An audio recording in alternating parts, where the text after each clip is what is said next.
runner Sam Gordon. Sam Gordon. Sam Gordon, currently dubbed the fastest man in Wales. Sam Gordon, clearly feeling quite confident ahead of this final.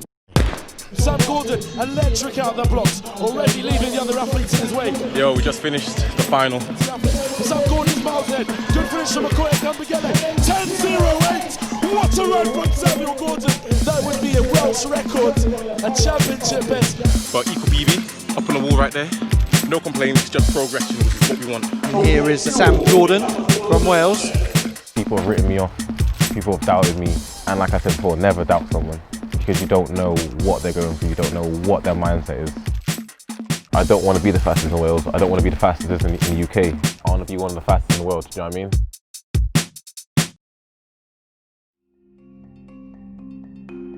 I think it was always football when he was younger. Football was a big part of my life, so I grew up idolising Ronaldo.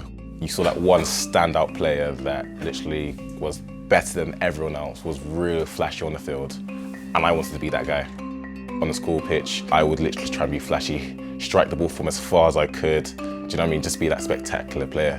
One of the big things I remember is that we used to play older guys because he was kind of advanced for his age. They let him play and he was able to hold his own. Being the quickest person on the field, the big target point would be get his ankles, get him out of the game. So literally I'd be training for athletics and then I'd get into a game, literally within the first 10 minutes, ankles bang, gone, ligaments damaged. And I just thought, if this is going to be every game, no, not for me. I knew from basically day one that he was pretty fast. When I tell people about my life or my family, it's like, oh yeah, I got X amount of brothers. It's like 2 older ones, 1 younger one. No, younger one's like, oh he's like the fastest man in Wales or something. And people are like, huh? When I first went to a competition, Peachy was like, oh, let's try it, give it a go. And went there, won it. And I was like, oh, this is pretty cool. But that still didn't spark the interest. It was more so when I got into year 2013. I was struggling to decide whether I wanted to carry on with sport or get a real job.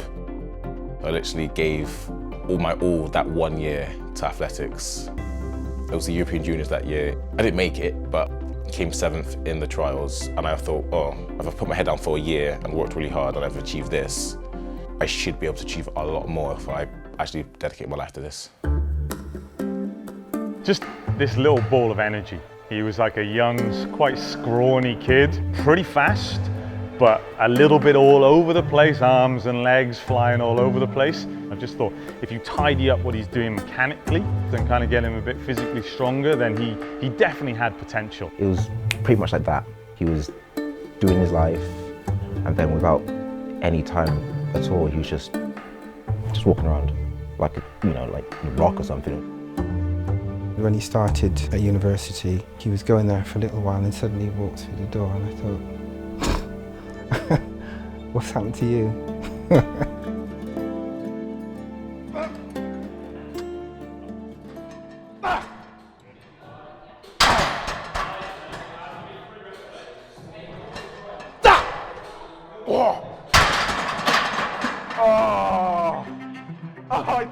I knew your face was like...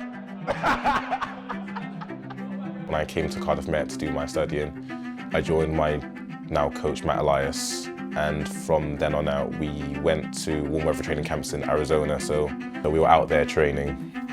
And then as a young athlete, that exposed me to very, very high quality athletes. Seeing how hard they were working and how hard they had to work day in, day out, that just showed to me what I kind of need to do to get to that level.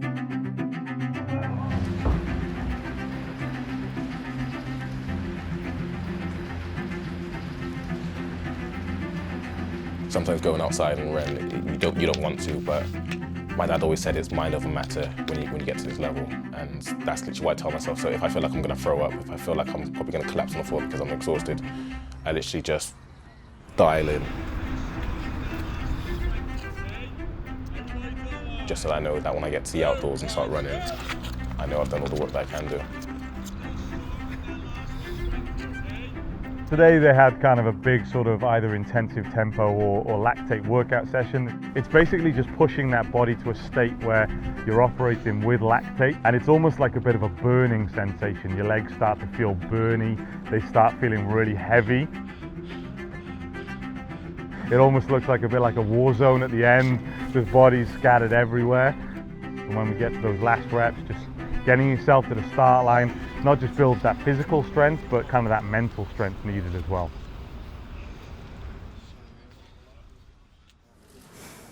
The International Olympic Committee has the honor of announcing that the games of the 32nd Olympiad in 2020 are awarded to the city of Tokyo. When I found out that Japan would be holding this, like me and my mate, we lost our heads. We were like, this is the games we're both gonna make. And then we're gonna make history, because you went through school, teacher said, we're not gonna be anything.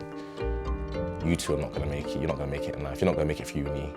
All this and that. And we literally just looked at each other and we smiled. They were like, oh, what are you laughing at? We're like, nothing. You don't need to, your opinion doesn't matter to us anymore. I remember that moment vividly, one of the only moments I remember like perfectly, and me and Sam were standing there and we just looked at each other and smiled. They didn't like that, obviously, but we smiled because we knew what they were saying here wasn't going to demotivate us. It wasn't going to stop us from doing anything, and we knew exactly where we wanted to go. One thing I'll never do with athletes is cut their dreams short. I think you've got to dream big. British team won the World Championships 2 years ago, so that's going to be a squad of 6 or 7 guys, whereas once you drill down into the individual team, it's 3 guys, and that's it. And I think for him to be in that top 3, he's also going to need to be in the top 20 in the world as well. If you run sub 10, you are officially quick. That's just the holy grail of sprinting. You can run other times and be quick, but that is quick.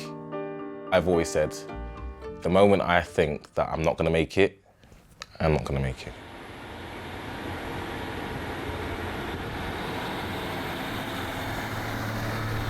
I went through a pretty rough breakup with my ex-girlfriend, and I was down in the dumps, like we could say depressed, and basically it made me question everything about my life. I thought, am I even supposed to be doing this sport? Because if the person that I loved at the time couldn't see what I was doing, am I not doing the right thing, do you know what I mean? He phoned me up really quite upset, where I think he'd gone to try and patch things up with his partner at the time. It really blew up into this big thing. I was having so many injuries that year. I was like, I don't know if I'm in the right sport. Sport's not even proper for me. So I literally went to Welsh Champs and I said, if I don't run a PB and I don't win it, I am done. He was on the verge of sort of like stopping and quitting, and I said, no, you know, you just got to try and get over this dark period. I was in a very low point. Make what you want of it. I was in a very, very low point. Very low point.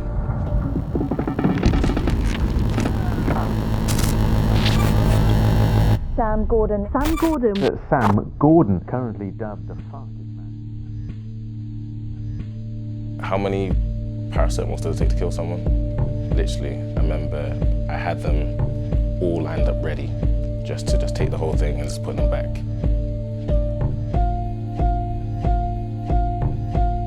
I don't want to be feeling like this no more. This is the only way out, do you know what I mean?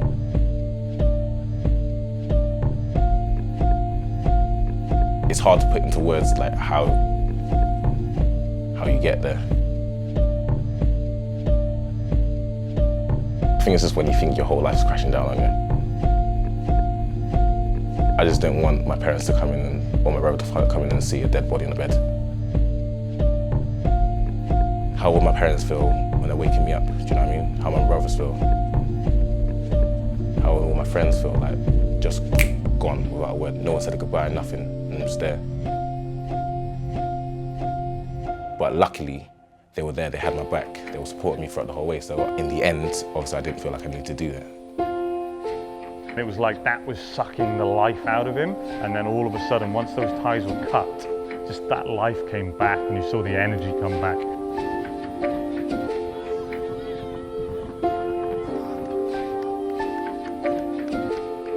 So So I literally went to Welsh champs and I blew the field out of the water. And even though it was windy, I was like, it was just that sense of relief and just the pressure off my shoulders. And I literally looked at my coach and he just smiled. And I almost cried because I was like, I've been through so much over the past few months. Like this whole year's been awful. And I just thought, right, I am meant to be here. And now I can start putting in the work. So that was that. He PB'd straight away and the rest of the season just kind of went like that.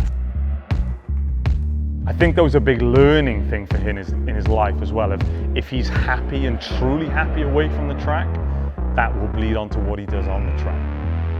Running and I don't even see you in my lane, though. Running into you, I don't even know your name, bro. Running Yeah, guys, 10 seconds, smash it out. Murder he wrote and all you see is the blood in the pen. Come Running down, and I don't even see you in my lane, though. Running into you, I don't even know your name, bro. Running again, I'll be setting the trend. Murder he wrote and all you see is the blood in the pen. Yo, live, sick day.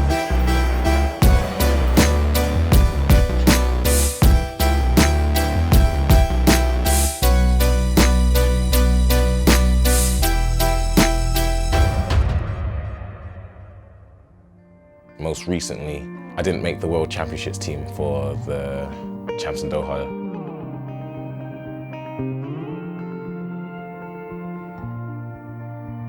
The year just gone, and I remember I was in work, we were in a team meeting, and I was a bit down in the dumps anyway because I was like, oh, this season's just gone to pot again. I remember right on my phone and I realized that they announced the team. It was like only crushed my soul because I was like, I've put in so much work this year.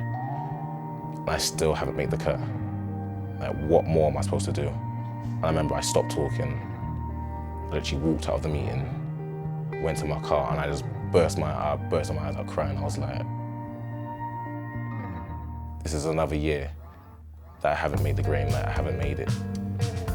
You start thinking about, I've got a fiance, we wanna buy a house, we wanna get married, and you start thinking, am I being selfish in trying to follow my dreams when other people are waiting on me to get somewhere? I feel like I'm holding people back.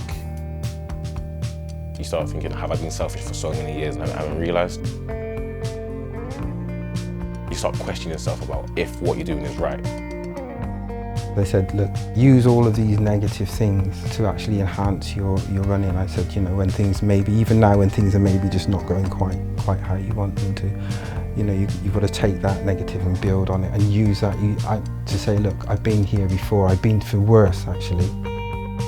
I had talks with obviously my family members, my fiance, my friends, and they're like, you are doing the right thing. Don't worry about what we're doing. Like, you need to do this. We know you can do it.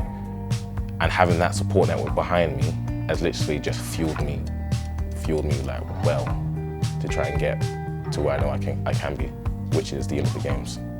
It was about putting a plan in place. We've got a goal that's maybe 6, 8, 10 years, whatever it is, but we're planning that development along the way. And yeah, it hasn't been smooth sailing. There's been injuries, issues away from the track, but we're on plan and we're going somewhere with it. He's not just one-dimensional in terms of focusing on his athletics. I think he's an excellent role model. Up and down, so. You know, all the kids that he works with, they kind of look up to him. He's the best person that could possibly be around coaching children. He has as much energy as those children, and he creates this environment that's just so motivational and positive that it's one in a million. Seeing some of my friends that had less than what I had, I don't want them to ever feel like sport isn't the place for them. It will all be worth it in the end, mate. When I see kids now, I kind of want to inspire them as much as I can. It's supposed to be like an escape. As soon as you start enjoying it on the training, when you get to a race, you'll be exactly the same there. You have no worries when you're on the track. You don't have to worry about your day-to-day life. All you have to do is just have fun and run, do you know what I mean? It's as simple as that. You don't have to overcomplicate it. Just run as fast as you can, feel free. I've realized now you cannot doubt yourself in this game. Even if you don't back me, I don't care. I back myself, and that's all that matters. I just need to buckle down, and me and Matt, we're gonna go to work. We're gonna come back and we're gonna hit the season as hard as we can, just so it literally shows how serious we are, because you can see the work that we put in, it's no joke. I believe people can know that outdoors straight away. If they don't know it now, they will know it. I know how good I am. I know how good I can be, and I'm just trying to be the biggest and best athlete that's ever come out of Wales. I made the Olympics. Don't ever write people off. Don't ever write people off because you don't know what monster it could produce.